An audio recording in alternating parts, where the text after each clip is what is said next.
اس کا قائم ہونا کب ہے؟ قل انما علمها عند ربی، فرما دیجئے اس کا علم صرف میرے رب کے پاس ہے. لا یجلیھا لوقتھا، اور میرا رب جو ہے وہ اس کو ظاہر نہ کرے گا، لوقتھا اس کے وقت پر، الا ہوا سوائے اس کے کہ وہی اللہ ہے. ثقولت بھاری ہے کہ السماوات والارض، آسمان اور زمین، آسمان اور زمین. لا تأتیکم الا بغتہ، اور نہ آئے گی تم پر مگر اچانک، بغتتن اچانک آپ پہنچے گی آپ پر. یسألونک کأنک حفی عنہا، وہ آپ سے پوچھتے ہیں کہ آپ اس کے بارے میں تحقیقات کر چکے ہیں. وہ آپ سے اس طرح سے پوچھتے ہیں کہ جیسے آپ اس کی تحقیقات کر چکے ہیں. قل کہہ دیجئے انما علمها عند اللہ ولکن اکثر الناس لا يعلمون، کہ اس کا علم خاص اللہ ہی کے پاس ہے لیکن اکثر لوگ نہیں جانتے. قل لا املك لنفسي نفعا ولا ضرا الا ما شاء الله ولو كنت اعلم الغيب لاستكثرت من الخير وما مسني السوء ان انا الا نذير وبشير لقوم يؤمنون. اور آپ فرما دیجئے، آپ کہہ دیجئے میں خود اپنی ذات و صفات کے لیے کسی نفع کا اختیار نہیں رکھتا، ولا ذرہ، اور نہ ہی کسی نقصان کا، الا ما شاء اللہ، سوائے جو کہ اللہ چاہے. وَلَوْ كُنْتُ أَعْلَمُ الْغَيْبَ، جتنا اللہ نے چاہا اور میں غیب کی باتیں جانتا ہوں اور اس سے میں نے نفع حاصل کر لیا. اور وما مسنی السوء، اور نہ ہی مجھے کوئی تکلیف پہنچتی ہے.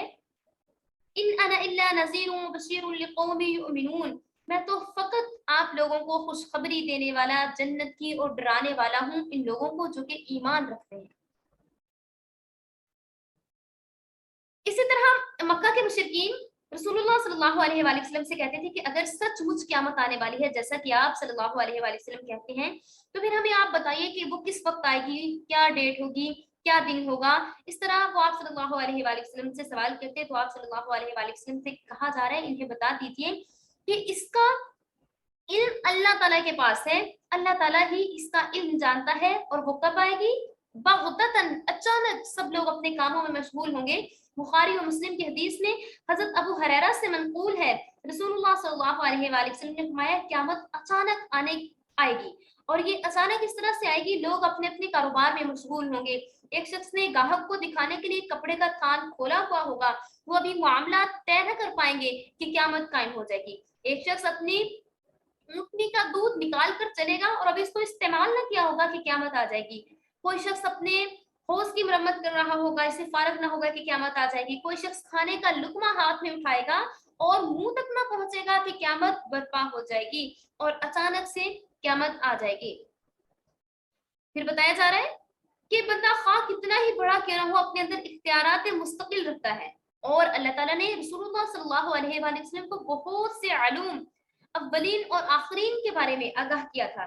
اور یہاں پہ رسول اللہ صلی اللہ علیہ وآلہ وسلم فرمانے ہیں کہ آپ، اللہ تعالیٰ نے مجھے بہت ساری ایسی باتوں کے، ہزاروں غیب کی باتوں کا بھی علم دیا جو کہ وحی کے ذریعے سے آپ کو بتایا جاتا تھا، تو یہ بھی دیا. لیکن یہ جو قیامت کا علم ہے اللہ تعالیٰ نے فرمایا کہ بغتتاً اچانک سے آئے گی اور سب پر برپا ہو جائے گی.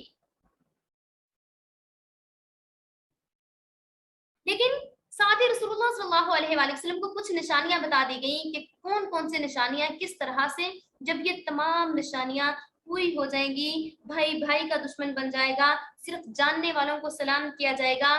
اور اس کے علاوہ دجال کے فتنے کے بارے میں بہت ساری ایسی نشانیاں بتا دیں کہ جب یہ تمام نشانیاں پوری ہو جائیں گی تب قیامت برپا ہوگی. اس کے بعد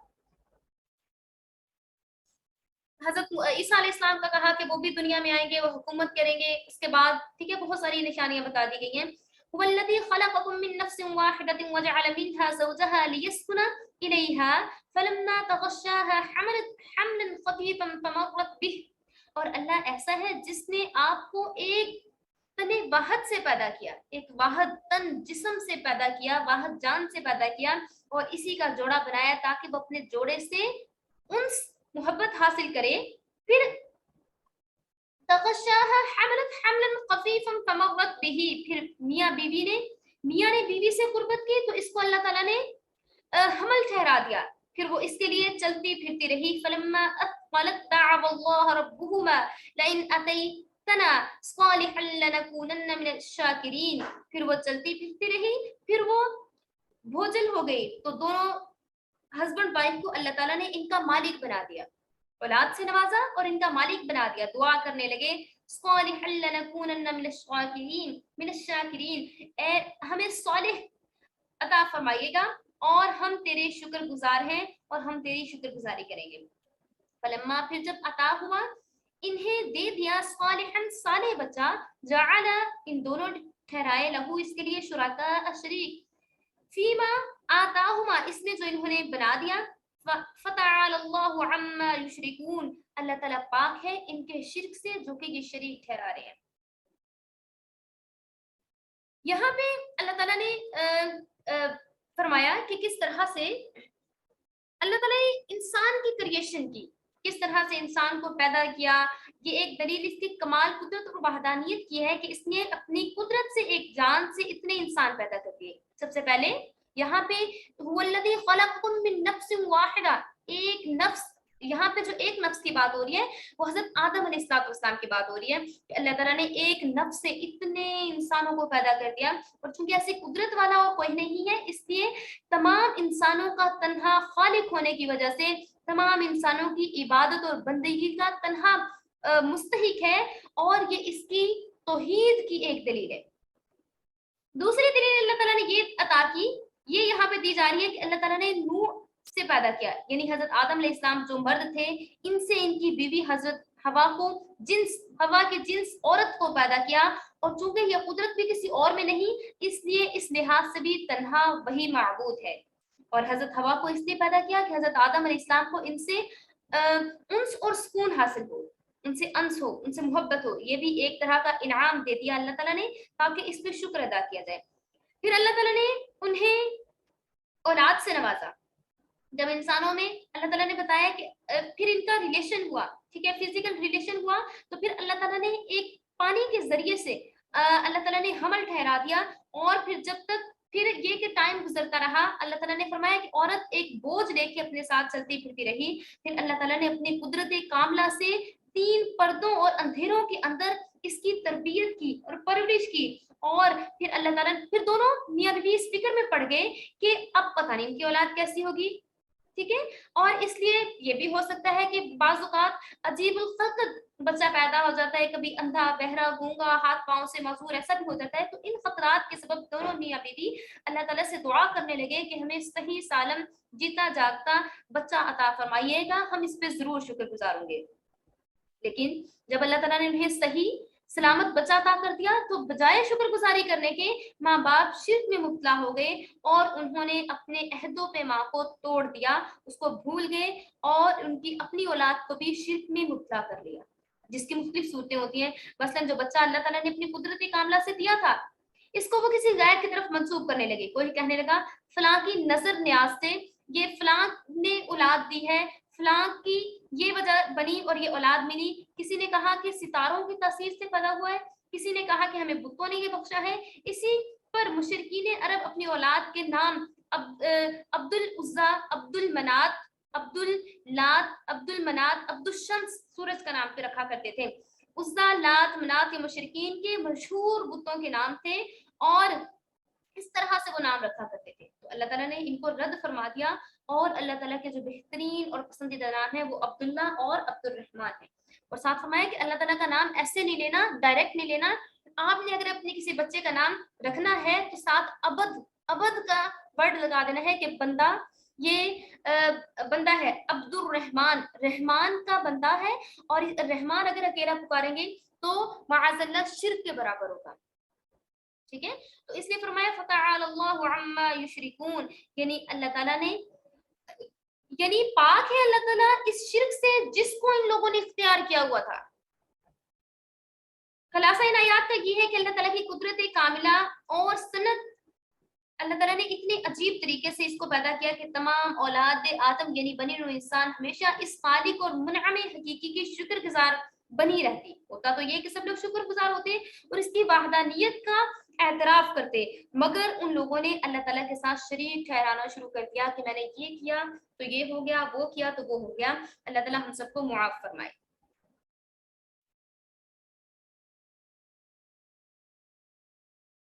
ایشرکون ما لا یخلق شیئا وهم یخلقون، کیا ایسوں کو شریک ٹھہراتے ہیں جو کسی چیز کو بنا نہ سکیں اور وہ خود ہی بنائے جاتے ہوں۔ ولا یستطیعون لهم نصرا ولا انفسهم ینصرون، اور وہ قدرت نہیں رکھتے ان کی مدد کی اور نہ ہی وہ اپنی مدد آپ کرتے ہیں۔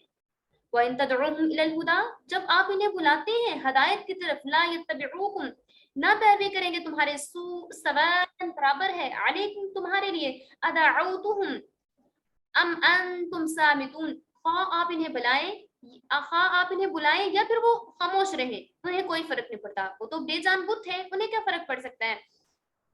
ان الذين تدعون من دون الله عباد امثالكم فادعوهم فليستجيبوا لكم ان كنتم صادقين، واقعی تم اللہ کو چھوڑ کر جن کی عبادت کرتے ہو وہ بھی تم جیسے ہی بندے ہیں، سو تم ان کو پکارو، پھر انہیں چاہیے کہ تمہارا کہا مانے اگر وہ سچے ہیں۔ أَلَهُمْ أَرْجُلٌ يَمْشُونَ بِهَا أَمْ لَهُمْ أَيْدٍ يَبْطِشُونَ بِهَا أَمْ لَهُمْ أَعْيُنٌ يُبْصِرُونَ بِهَا أَمْ لَهُمْ آذَانٌ يَسْمَعُونَ بِهَا، کیا ان کے پاؤں ہیں جس سے وہ چلتے ہیں یا ان کے ہاتھ ہیں جس سے کسی چیز کو تھام سکتے ہیں؟ بت جو ہیں وہ نہ تو کسی چیز کو پکڑ سکتے ہیں نہ پاؤں سے چل سکتے ہیں، تو یہاں پہ یہ بات کی جا رہی ہے الہم ارجل یمشون بها، کیا ان کے پاؤں ہیں جس سے وہ چلتے ہیں، جس سے وہ کسی چیز کو، یا ان کے ہاتھ ہیں جس سے وہ کسی چیز کو پکڑ سکے، ایدی ان کے ہاتھ ہیں، یا ان کی آنکھیں ہیں جن سے وہ کسی چیز کو دیکھ سکتے ہوں، یا ان کے کان ہیں جس سے وہ سن سکتے ہوں۔ تو کیونکہ گزشتہ آیات میں بیان ہوا تھا کہ مشرکوں کی بھی عجیب کیفیت ہے، جب تک انہیں اللہ تعالیٰ سے مطلب رہتا ہے، جان ان کی خطرہ میں رہتی ہے، تو اللہ کو پکارتے ہیں، اس سے دعائیں کرتے ہیں، شکر گزاری کی باتیں کرتے ہیں، جب مطلب پورا ہو جاتا ہے، بامراد بچہ انہیں حاصل ہو جاتا ہے، پھر ناشکری کرنے لگتے ہیں اور شرک کرنے لگتے ہیں، اور باطل معبودوں کو اللہ کی ربوبیت اور الوہیت میں شریک کرنا شروع کر دیتے ہیں، بتوں اور دیوتاؤں کو اللہ کے ساتھ ملا کر حصہ دار بناتے ہیں، اور ان کی طرف بچے کو منسوب کر کے ان کی ابدیت کے ساتھ نام رکھتے ہیں۔ ان آیات میں انہیں بتوں کا بیان ہے کہ مشرکین اللہ کے ساتھ شریک بھی ٹھہراتے ہیں، اور ایسے لوگوں کو جو کہ نہ تو کسی کی، ایسی چیزوں کو جو کہ نہ تو اپنی تخلیق خود کر سکتے ہیں، پھر وہ خالق کس طرح سے ہو سکتے ہیں، نہ تو وہ چل سکتے ہیں، نہ کسی کی مدد کر سکتے ہیں، نہ اٹھ سکتے ہیں، نہ بیٹھ سکتے ہیں۔ تو اس میں حضرت معاذ بن جبل اور حضرت معاذ بن عمرو کا واقعہ آپ کے ساتھ ڈسکس کرتی چلوں۔ حضرت معاذ بن جبل اور حضرت معاذ بن عمرو کا قصہ مشہور ہے کہ یہ دونوں جوان صحابی مشرکوں کے بت توڑ کر ان کو تلف کر دیا کرتے تھے، ضائع کر دیتے تھے، اور بت اگر لکڑی کے ہوتے تو وہ لکڑی توڑ پھوڑ کر لے جا کر غریب بیوہ عورتوں کو دے دیتے کہ ان سے کھانا بنا لیجیے۔ حضرت معاذ بن عمرو کے باپ حالت کفر میں اپنی قوم کے سردار تھے، اور انہوں نے ایک بت بنا رکھا تھا جس کو ڈیلی باتھ دیا کرتے، غسل دیتے، خوشبو لگاتے، اس کو آراستہ کرتے، سجاتے، سنوارتے، لیکن یہ دونوں صحابی جوان رات کو آ کر اس بت کو اوندھا کر کے نجاست میں، گندگی میں ڈالتے، اس کو آلودہ کر دیتے، صبح کو وہ پھر آ کر نہلا دھلا کر بنا سنوار کر رکھ دیتے تھے۔ ایک روز انہوں نے بتوں کے پاس تلوار رکھ دی، ان کا وہ جو ان کے والد تھے نا، انہوں نے بتوں کے پاس آ کر تلوار رکھ دی اور کہہ دیا کہ اگر تمہیں کوئی ستائے تو اس تلوار سے اس کو قتل کر ڈالنا، تم تو خدا ہو نا۔ ان دونوں جو صحابی کرام تھے، انہوں نے رات کو جا کر بتوں کے پاس اس کے پاؤں میں رسی باندھی اور پھر اس کو ایک مردار کتے کے ساتھ رسی سے باندھ کے اور اندھے کنویں میں لٹکا دیا۔ صبح کو عمرو بن جموح نے اٹھ کر بت کی یہ حالت دیکھی تو سمجھ میں آ گیا ان کے کہ یہ باطل دین ہے اور غلط عقیدے پر میں ہوں، کہ یہ تو اپنے خود حفاظت نہیں کر سکتے اور یہ ہماری کیا حفاظت کریں گے۔ اسی وقت بت پرستی چھوڑ کر مسلمان ہو گئے اور پھر جنگ احد میں شہید ہوئے۔ تو یہاں بھی یہ کہا جا رہا ہے کہ ان آیات میں بت پرستی کی تردید کرتے ہوئے اشارہ کیا جا رہا ہے کہ معبود وہی ہے، وہی منعم حقیقی ہے، معبود ہونے کے لیے لائق ہے کہ جو قادر ہو، خالق ہو، صاحب اختیار ہو، صاحب بصیرت ہو، اور وہ تنہا صرف اللہ رب العزت کی ذات ہی ہے۔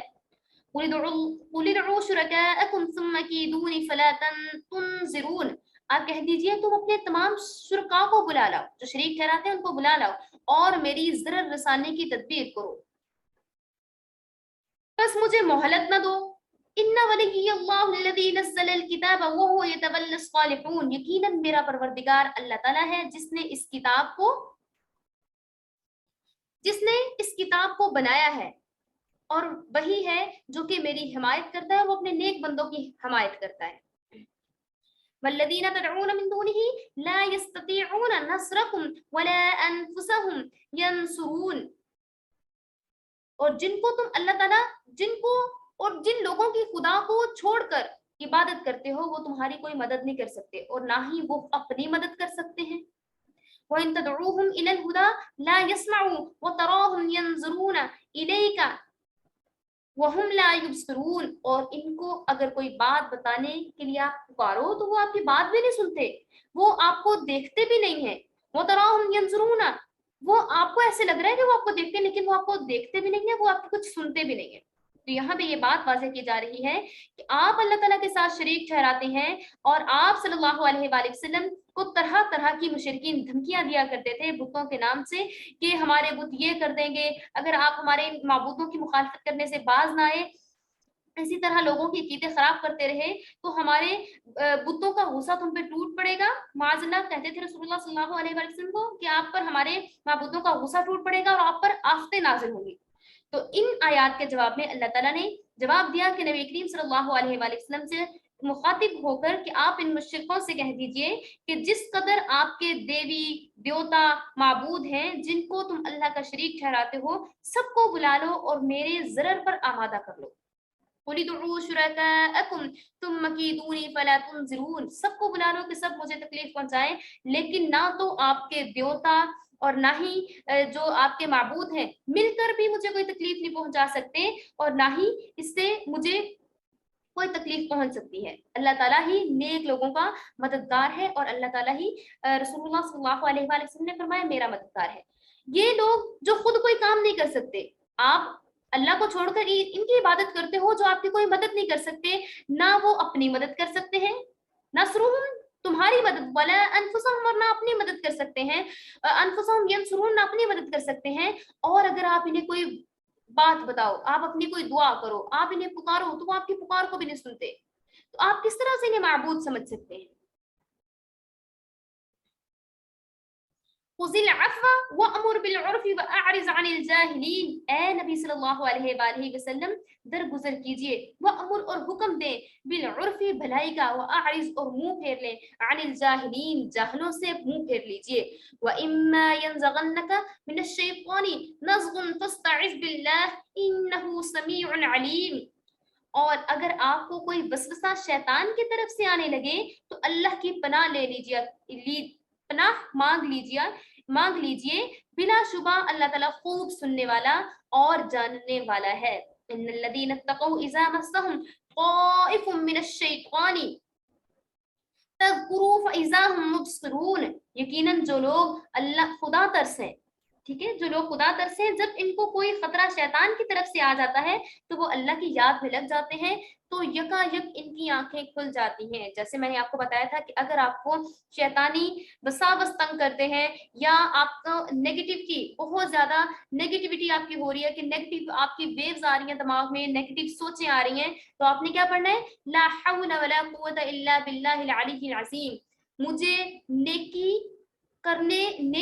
کرنے کی قوت اور برائی سے بچنے کی طاقت اللہ ہی کی ذات کی طرف سے دی جاتی ہے۔ اللہ ہی کی ذات ہے جو مجھے نیکی کرنے کی طاقت اور برائی سے بچنے کی قوت عطا کرے گی، اس کا یہ ترجمہ ہے۔ تو جب بھی آپ کو شیطانی وساوس تنگ کریں تو آپ نے لا حول ولا قوت الا باللہ العلی العظیم پڑھ لینا ہے کہ اللہ تعالیٰ کی ذات بہت بڑی ہے جو مجھے ان نیکی کرنے کی طاقت دے گی اور گناہ سے بچنے کی قوت بھی اللہ تعالیٰ کی ذات ہی مجھے دے گی، ٹھیک ہے۔ تو اللہ تعالیٰ نے کیا فرما دیا ہے؟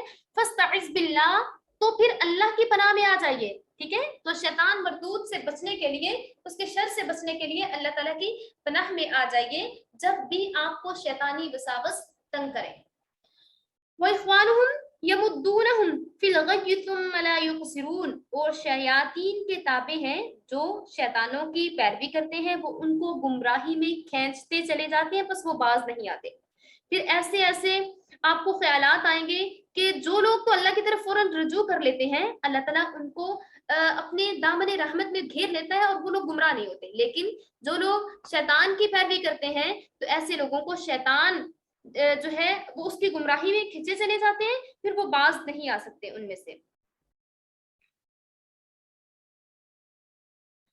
مفسرین نے ان آیات کے شان نزول کے سلسلہ میں یہ بھی روایت کیا ہے کہ حضرت سعد بن عبادہ سے نقل ہے کہ غزوہ احد میں جب رسول اللہ صلی اللہ علیہ وآلہ وسلم کے چچا حضرت حمزہ کو شہید کر دیا گیا, کفار نے بڑی بے دردی سے ان کے اعضاء کاٹ کر لاش کی بڑی بے حرمتی کی, تو اس حالت اور اس لاش کو دیکھ کر رسول اللہ صلی اللہ علیہ وآلہ وسلم کو بڑا دکھ اور سخت صدمہ ہوا, اور اس وقت کفار کی اس حرکت پر طبیعت میں غصہ آیا, اور آپ نے فرمایا کہ جن لوگوں نے حمزہ کے ساتھ, حمزہ رضی اللہ تعالیٰ عنہ کے ساتھ ایسا کیا ہے, میں ان کے 70 آدمیوں کے ساتھ ایسا معاملہ کر کے ان کو چھوڑوں گا. اس پر یہ آیات نازل ہوئی اور آپ کو بتایا گیا کہ آپ تو خلق عظیم اور علم و متانت کے یہ شایان شان آپ ہیں, آپ کو یہ چیز زیب نہیں دیتی, آپ کا مقام بہت اعلیٰ اور نہایت بلند ہے. آپ عفو درگزر سے کام لیجیے, خذ العفو وَأْمُرْ, آپ درگزر کریں اور حکم دیں بالعرف, بھلائی کا, وَأَعْرِضْ, اور منہ پھیر لیں, عن الجاہلین, جاہلوں سے آپ منہ پھیر لیں. آپ کی ذات بہت اعلیٰ ہے, بہت بلند ہے, آپ عفو درگزر سے کام لیجئے. اور جب یہ آیات نازل ہوئی تو رسول اللہ صلی اللہ علیہ وآلہ وسلم نے جبرائیل امین سے اس کا مطلب دریافت کیا, تو جبرائیل امین نے اللہ تعالیٰ سے دریافت کرنے کے بعد بتایا ہے کہ آپ کو یہ حکم دیا گیا ہے کہ جو شخص آپ پر ظلم کرے آپ اس کو معاف کر دیں, اور جو آپ کو کچھ نہ دے آپ اس پر بخشش کریں, اور آپ اس سے قطع تعلق کریں, جو آپ سے قطع تعلق کرے آپ اس سے بھی ملا کریں. اور بتا دیا کہ رسول اللہ صلی اللہ علیہ وآلہ وسلم پیغمبر عظیم ہیں.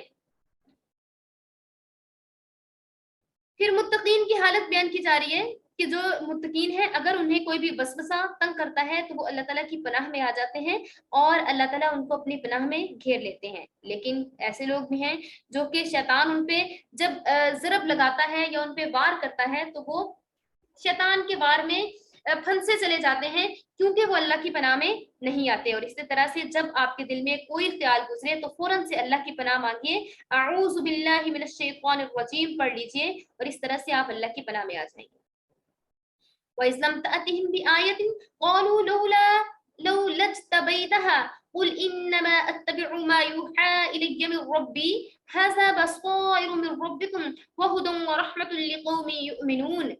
اور جب آپ کوئی معجزہ ان کے سامنے ظاہر نہیں کرتے تو وہ کہتے ہیں کہ آپ معجزہ کیوں نہیں لائے. آپ فرما دیجئے میں اس کی اطاعت کرتا ہوں جو مجھ پر میرے رب کی طرف سے حکم بھیجا گیا ہے. یہ گویا بہت سی دلیلیں ہیں آپ کے رب کی طرف سے اور ہدایت اور رحمت ہے ان لوگوں کے لیے جو ایمان رکھتے ہیں. وَإِذَا قُرِئَ الْقُرْآنُ فَاسْتَمِعُوا لَهُ وَأَنصِتُوا لَعَلَّكُمْ تُرْحَمُونَ. اور جب قرآن پڑھا جائے تو کان لگا کے غور سے سنا کریں, وَأَنصِتُوا, اور چپ رہا کریں, لَعَلَّكُمْ تُرْحَمُونَ, تاکہ آپ پر رحم کیا جائے. جب قرآن پڑھا جائے تو اس کو کان لگا کے سنیے, خاموش رہا کیجیے تاکہ آپ پر اللہ تعالیٰ کی رحمتوں کا نزول ہونا شروع ہو جائے.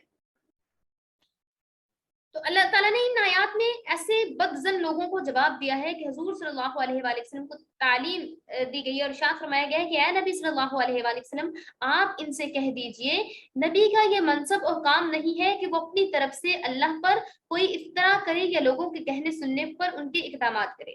ٹھیک ہے, بعض اوقات اس طرح سے ہوتا تھا کہ جو لوگ متقی اور اللہ سے ڈرنے والے ہیں ان کی حالت یہ ہوتی کہ انہیں کوئی شیطانی خیال آ جاتا تو وہ اللہ کو یاد کرتے, تو پھر ایسا ہوتا کہ ان کے ذہن میں طرح طرح کے خیالات آنا شروع ہو جاتے, تو ان کے لیے اللہ تعالیٰ کی طرف سے کہا گیا کہ آپ نے پناہ مانگنی ہے. ٹھیک ہے, اسی طرح سے بعض دفعہ ایسا بھی ہوا کہ جب رسول اللہ صلی اللہ علیہ وآلہ وسلم پر وحی نازل ہوتی یا کبھی ایسا ہوا کہ کبھی لیٹ بھی ہو گیا تو لوگوں نے کہنا شروع کر دیا کہ آپ پر وحی کیوں نہیں نازل ہو رہی, اور اس لیے کہا کہ اللہ تعالیٰ کی طرف سے یہ وحی نازل ہوتی ہے اور جب وحی آئے گی تب آپ کو بتا دیا جائے گا. اسی طرح سے جب پیغام آئے گا اللہ تعالیٰ کی طرف سے کوئی احکام آئے گا تو آپ لوگوں تک شیئر کر دیا جائے گا. دوسرا یہ کہ ان لوگوں نے کہنا شروع کیا کہ بات بات پہ کہتے تھے کہ اب ہمیں معجزہ دکھائیے, اب ہمیں معجزہ دکھائیے, جب ان کی خواہش اور فرمائش کے مطابق معجزے نہیں ہوتے. جیسے وہ کہتے تھے کہ احد پہاڑ کو آپ جو ہے سونے کا بنا دیجیے. ٹھیک ہے, تو اللہ تعالیٰ نے کہا کہ یہ بھی تو اسرائیلیوں کی طرح سے کہہ رہے ہیں کہ آپ یہ کر دیجئے, آپ اپنے رب سے آپ ہمیں آپ کی جو وحی ہے آپ پر ہی کیوں آتی ہے, وہ ہم پہ کیوں نہیں نازل ہوتی؟ ہم آپ کے رب کو دیکھ کیوں نہیں سکتے؟ جیسے بنی اسرائیل کا لوگ کہتے تھے کہ ہم آپ کے رب کو کیوں نہیں دیکھ سکتے. 70 آدمیوں کو لے کر حضرت موسیٰ علیہ السلام کوہ طور پر گئے اور وہ سارے کے سارے جل کر راکھ ہو گئے. اسی طرح سے ان لوگوں نے بھی کہنا شروع کیا کہ ہم آپ کے رب کو دیکھنا چاہتے ہیں اور فرمائشی معجزات طلب کرتے. تو اللہ تعالیٰ نے کہا قرآن سے بڑھ کر کون سا معجزہ ہوگا جو سارے جہان کے لیے بصیرت کا خزانہ رکھے ہوئے ہیں اور ایمان والوں کے لیے خاص قسم کی ہدایت اور رحمت کا ذخیرہ اپنے اندر رکھے ہوئے ہیں. آپ اس کو کب ماننے کے لیے تیار ہوئے ہیں؟ جو فرمائشی معجزات کے لیے آپ کہہ رہے ہیں کہ آپ کو فرمائشی معجزات دیے جائیں اور آپ کے فرمائشوں کو پورا کیا جائے. تو فرمایا جا رہا ہے قرآن, اللہ تعالیٰ نے قرآن آپ کے لیے بھیج دیا اور اس میں رحمت ہے اور آنکھیں اس سے کھل سکتی ہیں اگر آپ اپنی آنکھیں کھولا کریں. اور جب قرآن پڑھا جائے تو کان لگا کے سنیں اور چپ رہیں تاکہ اللہ تعالیٰ آپ پر رحمت نازل فرمائے. اور اس لیے اس آیت میں جب قرآن آپ کے سامنے پڑھا جائے تو اس سے توجہ اور خاموش سے سنیں. اور اس کے علاوہ ایسی آواز سے بھی تلاوت قرآن کرنے سے قرآن کریم کرنے سے منع فرمایا گیا ہے جس سے لوگوں کی نماز اور ذکر اللہ میں خلل واقع ہو. یا پھر اگر آپ قرآن پاک بہت اونچی آواز میں پڑھ رہے ہیں, کوئی پاس سویا ہوا ہے, تب بھی اس کی اجازت نہیں ہے. تب آپ کو چاہیے کہ آپ سلو آواز میں پڑھیں, کیونکہ جب آپ قرآن پاک پڑھ رہے ہوتے ہیں نا تو جو سننے والے ہوتے ہیں ان کو بھی اللہ تعالیٰ کی طرف سے اتنا ہی ثواب دیا جاتا ہے. تو اس لیے آپ نے جب بھی قرآن کریم کو پڑھنا ہے تو اگر تو سب لوگ اٹینٹیو ہیں, متوجہ ہو کے بیٹھے ہوئے ہیں, تب تو آپ اس کو اونچی آواز میں پڑھ سکتے ہیں نا. لیکن جب لوگ اپنے اپنے کاموں میں مشغول ہوں تب آپ قرآن کریم کو تھوڑا آہستہ ہی آواز میں پڑھیے.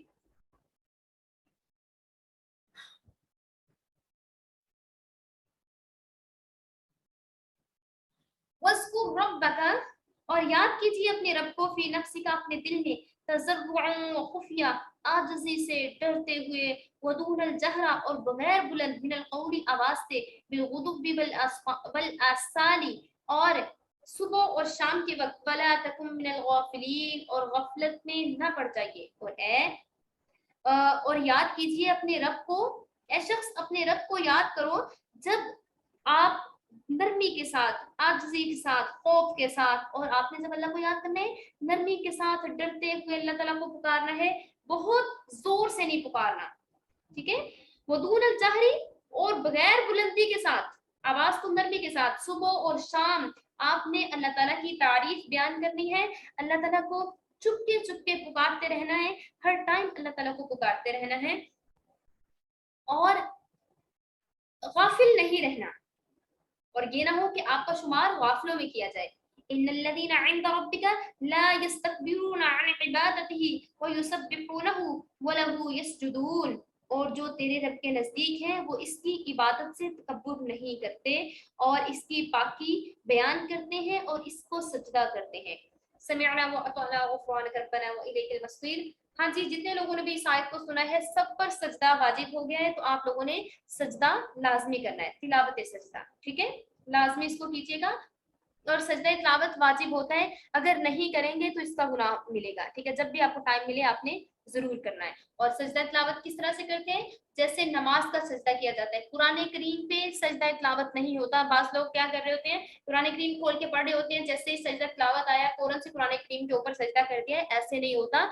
جو چیزیں نماز کے لیے ضروری ہیں وہی چیزیں سجدے کے لیے بھی ضروری ہیں, جیسے وضو کا ہونا, جگہ کا پاک ہونا, کپڑوں کا پاک ہونا, اور ٹھیک ہے نیت کرنا, نیت کرنی ہے, نیت کر کے ڈائریکٹ سجدے میں جانا ہے, 3 دفعہ سبحان ربی الاعلیٰ پڑھنا ہے تو آپ کا سجدہ ہو جائے گا, آپ کو سلام پھیرنے کی بھی ضرورت نہیں ہے, ٹھیک ہے.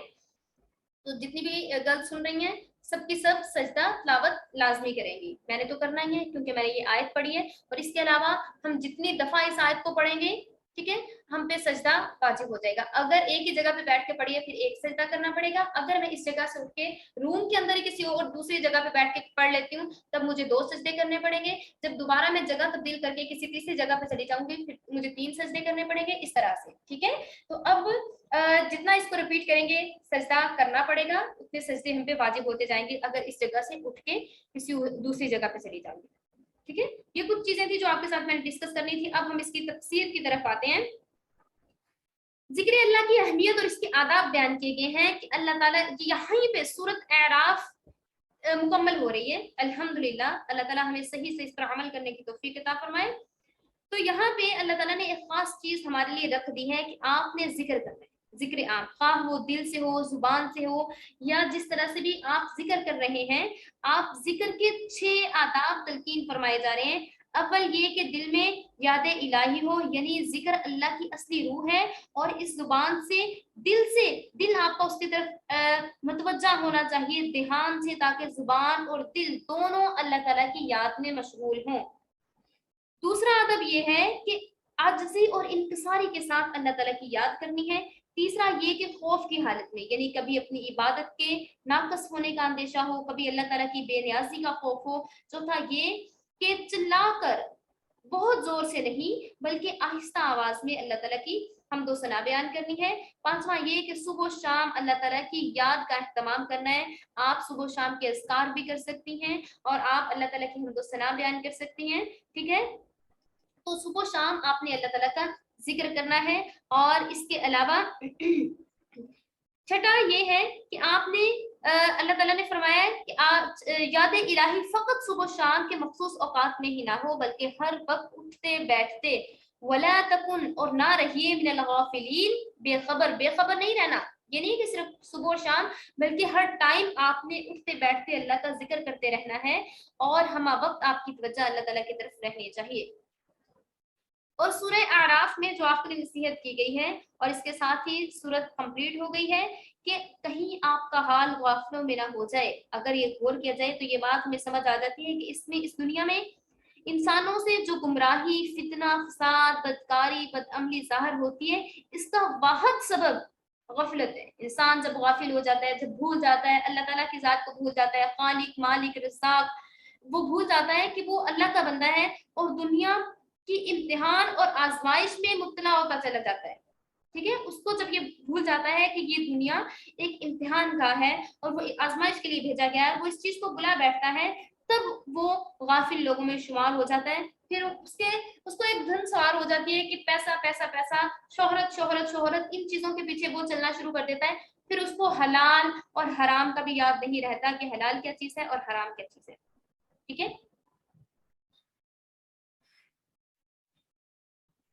پھر سجدہ کی بات کی جا رہی ہے کہ آپ تمام عبادات میں اعلیٰ جو عبادت ہے وہ سجدہ ہے، صرف سجدہ کا ذکر کیا گیا ہے، اور یہ تمام ارکان نماز میں سجدہ کو خاص فضیلت حاصل ہے، اور یہ قرب الہی کا ایک بہت بڑا ذریعہ ہے۔ صحیح مسلم میں روایت ہے کہ ایک صحابی حضرت ثوبان رضی اللہ تعالیٰ عنہ، جو کہ ایک مشہور صحابی ہیں، کہا مجھے کوئی ایسا عمل بتائیے، رسول اللہ صلی اللہ علیہ وآلہ وسلم سے کہا کہ میں جنت میں جا سکوں۔ تو انہوں نے ایک دفعہ یہ سوال پوچھا، پھر دوسری دفعہ پوچھا، کسی نے حضرت ثوبان سے پوچھا تھا، ٹھیک ہے، کسی نے حضرت ثوبان رضی اللہ تعالیٰ عنہ سے پوچھا کہ مجھے کوئی ایسا عمل بتائیے تاکہ میں جنت میں جا سکوں۔ تو حضرت ثوبان خاموش رہے، انسان نے پھر سوال کیا، پھر وہ خاموش رہے۔ جب تیسری مرتبہ سوال دہرایا تو حضرت ثوبان رضی اللہ تعالیٰ عنہ نے کہا کہ یہی سوال میں نے ایک دفعہ رسول اللہ صلی اللہ علیہ وآلہ وسلم سے کیا تھا، تو آپ صلی اللہ علیہ وآلہ وسلم نے مجھے یہ وصیت فرمائی تھی کہ کثرت سے سجدے کیا کرو، کیونکہ جب آپ ایک سجدہ کرتے ہیں تو اس کی وجہ سے اللہ تعالیٰ آپ کا ایک درجہ بڑھا دیتے ہیں، ایک گناہ کو معاف فرما دیتے ہیں۔ یہ صاحب جنہوں نے سوال کیا تھا کہتے ہیں کہ حضرت ثوبان کے بعد حضرت ابو دردہ رضی اللہ تعالیٰ عنہ سے ملا، اور وہ بھی ایک مشہور صحابی تھے۔ تو میں نے جب ان سے سوال کیا تو انہوں نے بھی یہی کہا، اور کہا کہ آپ جو ہے کثرت سے سجدے کیا کریں، کثرت سے نوافل پڑھا کریں، جتنے نوافل پڑھیں گے، جتنے زیادہ سجدے کریں گے، جتنا لمبا سجدہ ہوگا، اتنا زیادہ اللہ رب العزت کا قرب حاصل ہوگا۔